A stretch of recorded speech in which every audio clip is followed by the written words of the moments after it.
Hey, agents, how do you feel about VA loans? We're going to go into a few myths, bust some of them, and, verify probably a couple of others, and talk about whether we should be counseling our sellers, especially, I think is where we see this happening, um, in a way that doesn't serve our veterans very well. Well, not only counseling our clients, but all and sellers, but also counseling each other. I mean, how many times do we see magnanimous announcements on in person with other realtors or online where people buyers are liars or really just covering a big blanket of things. And I feel like VA loans are one of those big blanket things that people have a negative connotation for without truly understanding Yeah. why they have a negative connotation other than they've heard it from other Right. people. So, um, really, our first question is for us to ask, agents that what are your deep sea that when you see VA loans, what's your first thought and why? You Yeah, know, and if you've got an answer to that, pop it in the comments here. We will please. be watching them and respond. Not just on the live. If you watch this later, do the same thing. Throw something in the comments and tell us something you've even heard about VA loans. Yes, absolutely. I mean, hey, and I'm always looking to learn more. So if there was a horrific experience that really had 100% to do with the VA, and then I'm not aware of some of the pitfalls, we would love to know what some of those are. So we are better suited for handling them and knowing that they're a possibility. And But this does not count as I had a lousy experience with a specific lender who was doing a VA loan, even if they have a name that sounds like they're affiliated with the Veterans Administration. yes. Well, and that's one of the things that, I think sometimes, right? People assume VA loans have to come from a veteran only institution with letters and words that have veteran in it. Or Veteran. so but yeah, most lending lenders, or not most, but many lenders work with VA loans. It's just, again, it's another tool. It's backed by the Veterans Administration. It is not from them. And So most of them do not require the realtor to give money to the client. That's a that's separate a issue as well. scam. That's a scam. And yes, that is you. But just any institution out there that starts to take somebody's money and give it to somebody else, you know, for trying, but at the same time making themselves be, look at how great we are. Is that, but any lender, and most lenders, it's just another tool. They offer conventional, they offer FHA, and they work with veteran and VA loans as well. It's just a matter of contacting the administration and making sure that they get the pre-approval for it. So I would like to talk about that. So I personally used a VA loan when we were searching for our current house. We didn't use it the first time we bought a house, but we used it the second time. And actually twice we used it. We were going to buy another house. It was a short sale that fell through at the last moment, but we had gotten to the very end. And the only thing in both of my personal transactions that was required by the VA was a termite inspection. Both of them cost under $100. One was done by the person who did my inspection. That was a whole mistake. But regardless, that was $75. And the second house that we ended up buying was done by a pest control company, and they charged $95. Now, that was a couple years back. I currently have a buyer right now that did it, and they are in a more rural area, so they are on a well and septic tank. The only additional thing outside of the $115 termite inspection was a water test.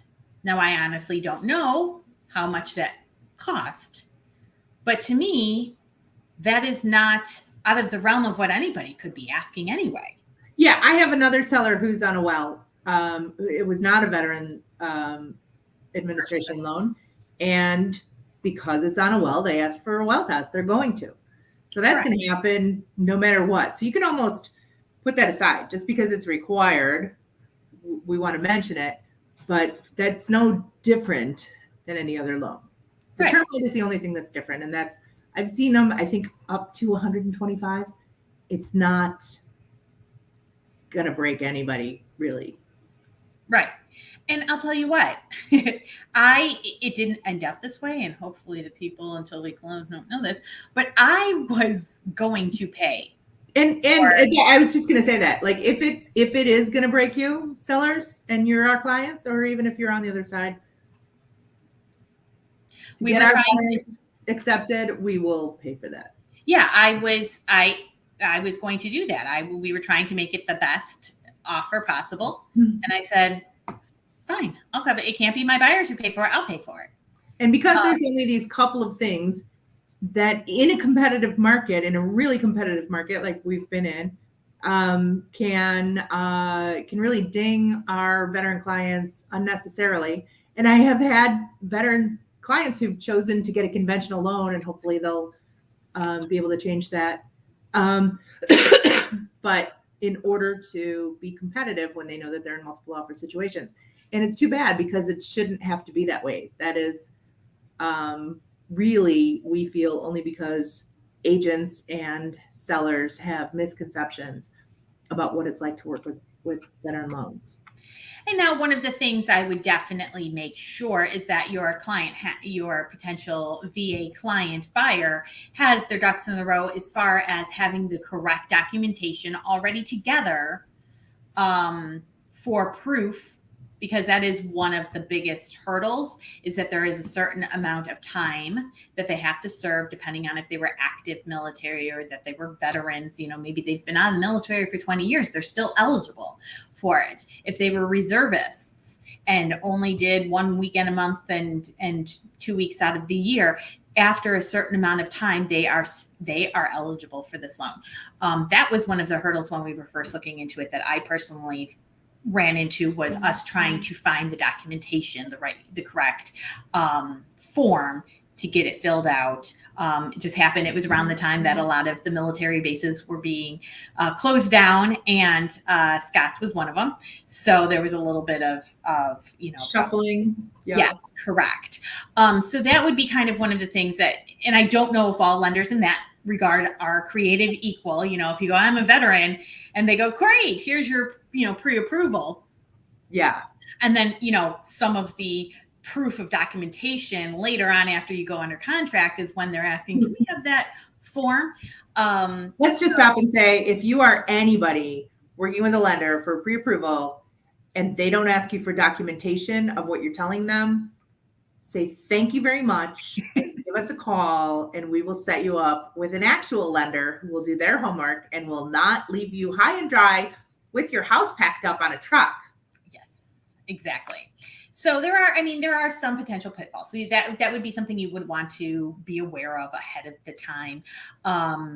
Again, you can use VA, an eligible person can use numerous VA loans, but one has to be sold before another one. So if you have a veteran who's used it for their purchase and they're currently living in the house, and they don't necessarily, they don't need to sell before they purchase, just understand that one has to be closed out before the other.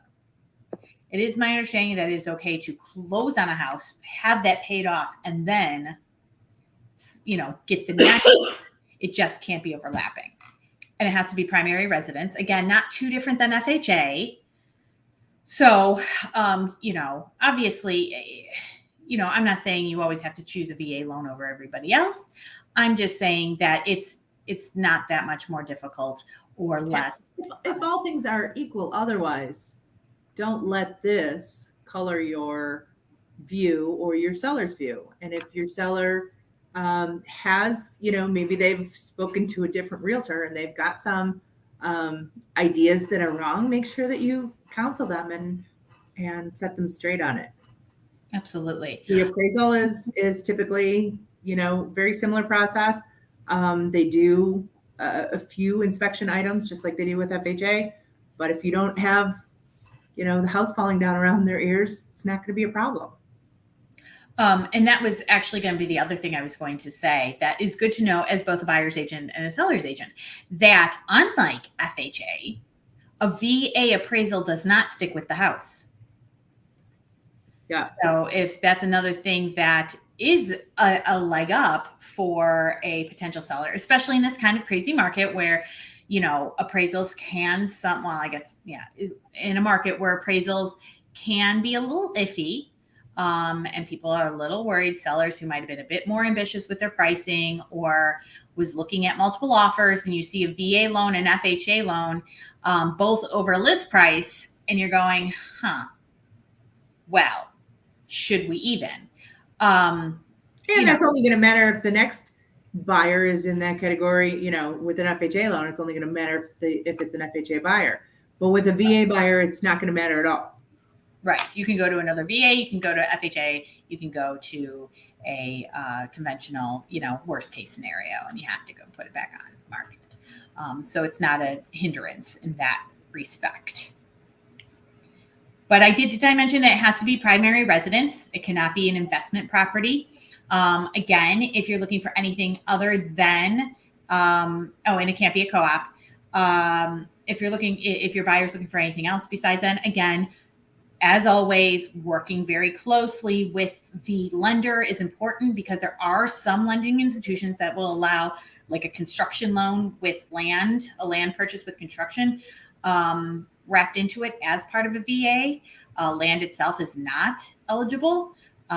In some cases, modulated homes are, but as I mentioned in our regular live to the public, that's hard to get a lending for anyway. So I'm not sure how much more of a hurdle it is, or if it's just kind of the same hurdle, but now you can attest it to, it's the VA opposed to FHA or conventional. That's, the problem, or the type of loan wrapped into that problem. So what else, Ruth? Is there anything? I think, that pretty much covers the myths and the pros and cons. But what we really want our brother and sister realtors to do is take a look at what this product really is. It is one of the very few gifts that we give to the people who've served our country. It is an excellent product. They get a little bit of a break on a few things, and it by no means should be looked at as deficient in some way. It's a great product, and the men and women who qualify for them have done something extraordinary for us. So just take that into account. If everything else is similar and you have the chance to also help a veteran, then, think about that for a minute. Yeah. And sorry I was going to wrap it up, but then you brought that up where, yes, it is 100% down. And I know that when we look at offers and we go, oh, they're going to put 20% down, they're going to put 3.5%, 5% down, whatever that percentage is. And you look at 100 and you're like, wow. Don't necessarily ask questions. Just because it says they're getting 100% VA loan, look at the pre-approval. Are they buying a $300,000 house and they have a $400,000 appraisal, up to $400,000 that they can buy? Do they have? It can still be a very strong buyer. Just that it has nothing to do with their financial ability. They might have $50,000 in the bank. They've just decided that money was best sent. Maybe they might be buying a second property with that money. Correct. So they might not be strapped. It might not be a precarious buyer. It might not be somebody whose debt to income ratio is higher than normal. It might not be somebody whose credit score is lower, or they just got out of a bankruptcy. It could be a very, very strong buyer who just knows some of the benefits of taking, part in their one or a few benefits that are offered to them. So ask questions and don't judge a book by its cover sometimes on these situations. Absolutely. And don't, as I said on the other one, discriminate against our veterans. based on their loan product. Absolutely. All right. So this is Putting the Real in Real Estate, and we will see you next week. Take care. Bye-bye.